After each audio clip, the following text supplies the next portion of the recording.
Hello again, my little conscripts, and welcome to another Mordian Glory video. Today's video, I'm going to be covering one of the most common questions I get asked on this channel.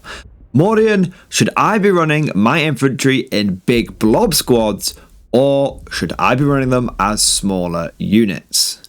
This is a fantastic question, and it's one that often you hear from newer Guard players or people who are coming over to the Guard for the first time, because there is a lot of advantages and disadvantages to running your squads as bigger or smaller units. And what I want to do today is go through all of the pros and cons, and by the end of it, hopefully you will be able to decide what is the right unit size for you. And so without further ado, let's fix bayonets and charge right into today's episode.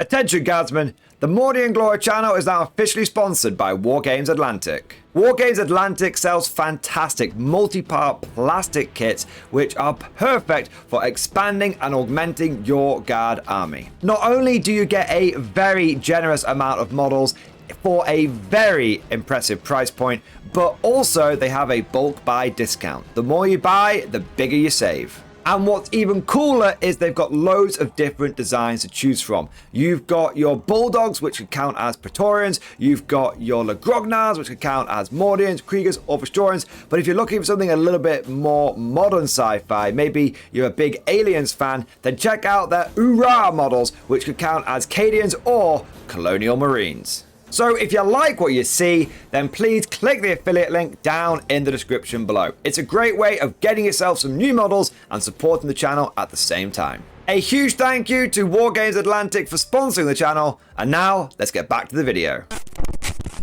The first thing to understand about squad size is there's not one right answer. That very well may sound very modern, and I'm going to start handing out participation awards to everyone, but it really comes down to what do you want that unit to be doing on the battlefield. And that is a question you should be asking of every single unit that you decide to put in your army.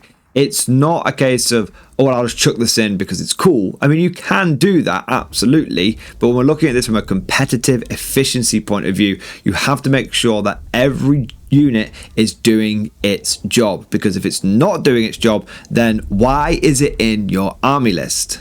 So to give you a couple of examples, if you're looking for a squad that can bring a lot of objective control to an objective and has the numbers and the pure amount of wounds to just move into the open ground and just hunker down on an objective to make sure that you're going to keep control of it until next turn so you can get those primary points, well, there's very little point in taking a 10-man Catachan squad for that. Because what will happen is the 10-man Catachan squad will move out and then get obliterated. What you want in that scenario is a big squad of Kriegers, maybe dialed up to the 9s with a Deathcore Marshal, giving them a 5+ feeling of pain, also telling them to be able to take cover. And you might even go the extra amount and put a Primaris Psyker in there.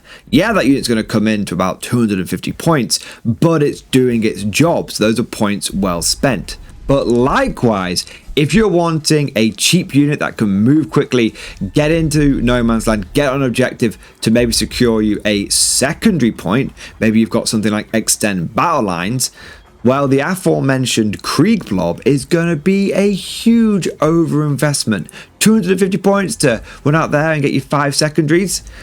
In that scenario, having the 10-man Catachan unit that can scout forward and then move and maybe have a cheeky move from a long-range order from the Lord Solar or another Voxcaster, and then they get onto the objective, they get you the points, and then if they die, you don't care because you spent 55 points to get those 5 objective points, not 250 points. The same could also be said for some of your more elite choices as well. If you need a unit that can cheaply deep strike down and get yourself teleport homers or establish locus or behind enemy lines, whatever a secondary objective it might be, well, a 5-man Scion squad that costs 50 points can do that very effectively.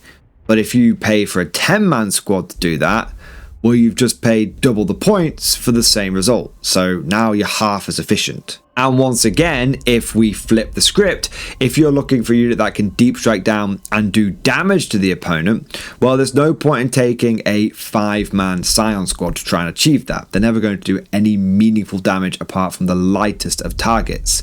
But take a 10-man squad and then suddenly add a command squad onto that, a Tempestus command squad. Sure, you're spending 170 points on that thing, but now you are getting a lot more bang. You're getting a lot more boom boom. And anyone who's been on the receiving end of a Scion Giga Blob will tell you that, sure, it might be a lot more than a 5-man squad, but it's a hell of an investment. It's got a hell of a sting to it. Speaking of things like command squads, though, that will also often determine whether you want a big squad or a little squad.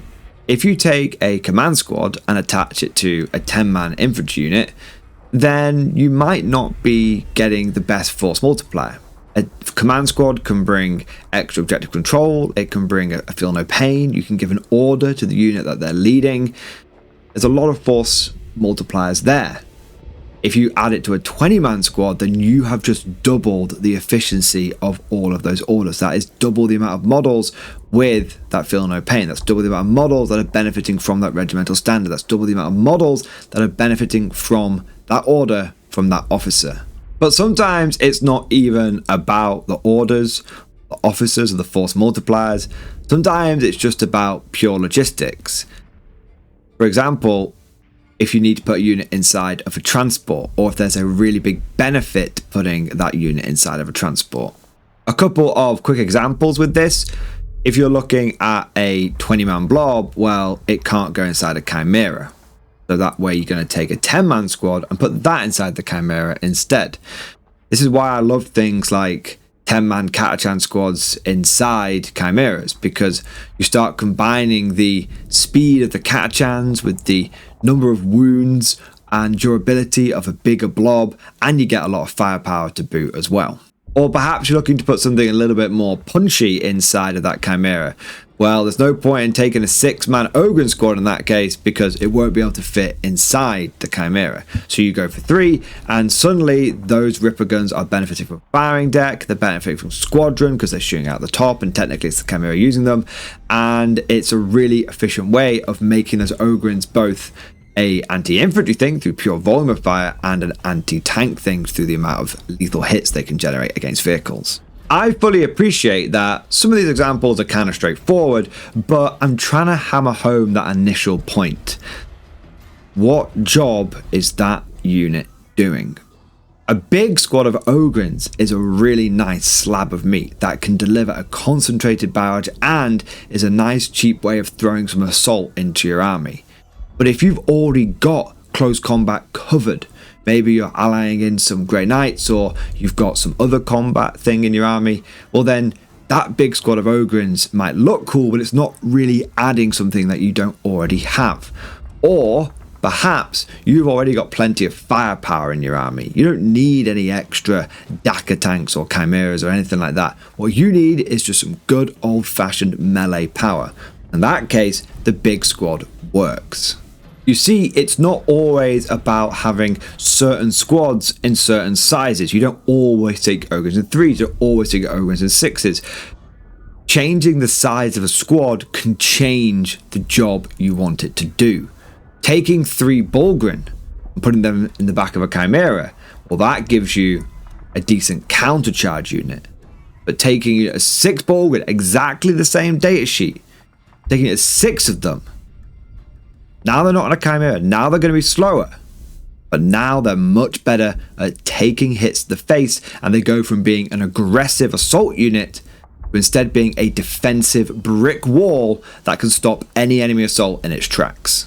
Naturally, we've looked at the majority of this video through the lens of infantry and infantry choices, but it's important to remember that these same rules can also apply to vehicles such as the Sentinel. A lone scout sentinel is not much in the way of firepower or durability, but it's a great scouting unit for doing secondaries, and it also can be a good force multiplier, giving you reroll 1s against enemy targets via daring recon. And once again, just turning this on its head, you might want to go for a big, strong unit of armored sentinels, 3 of them in one unit, because that's going to give you some concentrated firepower, and suddenly if you need to do some damage you can give them an order, and that order is going to be 3 times as effective, because now it's affecting 3 sentinels rather than the 1 lone sentinel.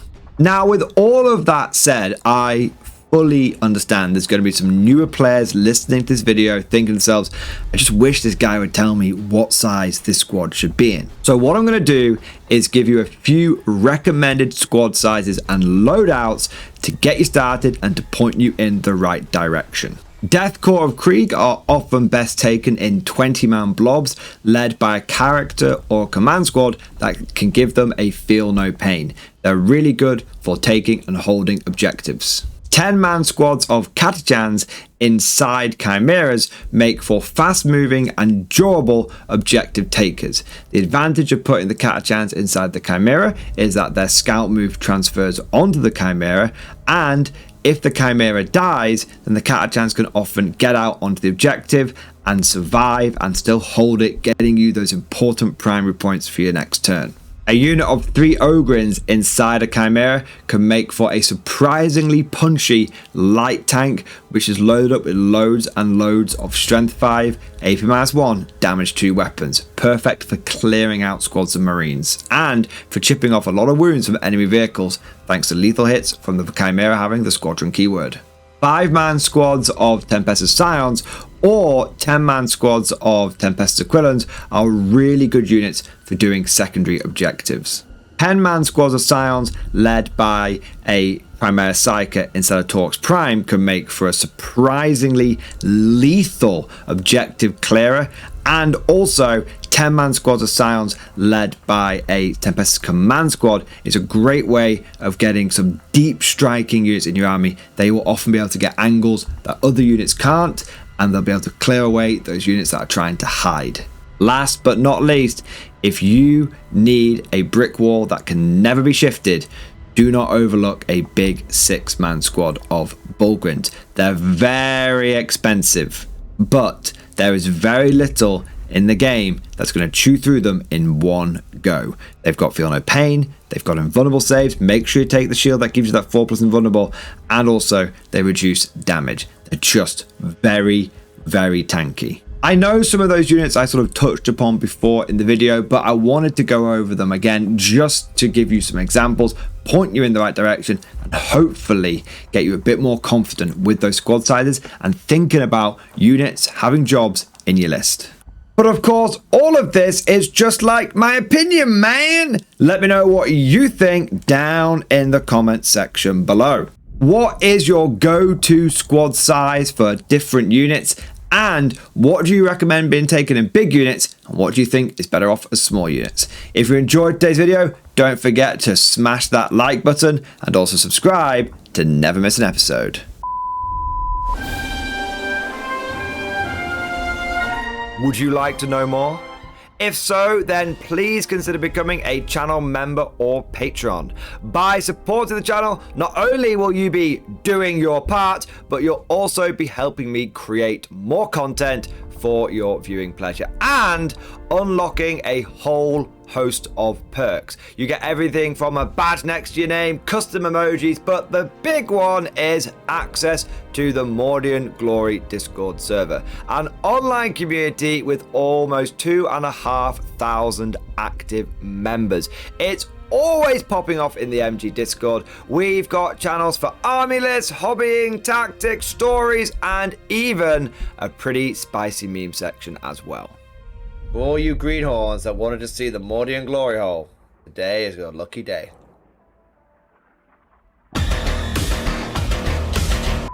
And joking aside, I do want to say a massive thank you to all of the current channel members and patrons. You guys are amazing, truly the lifeblood of the channel. I could not do Mordian Glory full-time without the incredible and generous support of my members, so thank you guys so much. And last but certainly not least, I want to say a personal thank you to all of my top tier Patreons. These are the War Masters, the people who have truly gone above and beyond the call of duty. So a heartfelt thank you to Alex Dengal, Bon Bon Vert, Lord Pryor, Mark Panconi, RJ Scorpion, Swordfish Trombone, Try Again Bragg, John Stubbs, Nick Walsh, Diesel Fox, and August Barney. Seriously guys, thank you from the bottom of my heart. Your support is incredible and it makes a huge difference. Thank you so much. That's all for now. Hope you've all enjoyed today's video, and of course, as always, see you guys next time.